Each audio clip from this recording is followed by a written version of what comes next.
రాము ఒక గ్రామంలో ఉండే అల్లరి అబ్బాయి. చదువు కంటే ఆటలే ఎక్కువ ఇష్టం.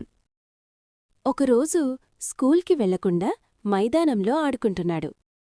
అప్పుడు పక్కింటి తాత జారిపడి పడిపోయారు. రాము పరిగెత్తి తాత దగ్గరికి వెళ్లారు. తాతని ఇంటికి తీసుకుని వెళ్ళి కూర్చోపెట్టి నీళ్ళిచ్చాడు.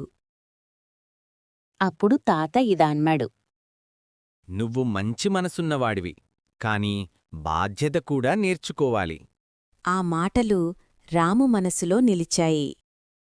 రాము టైంకి స్కూల్కి వెళ్లడం మొదలుపెట్టాడు. ఇంటి పనుల్లో అమ్మకు సహాయం చేశాడు.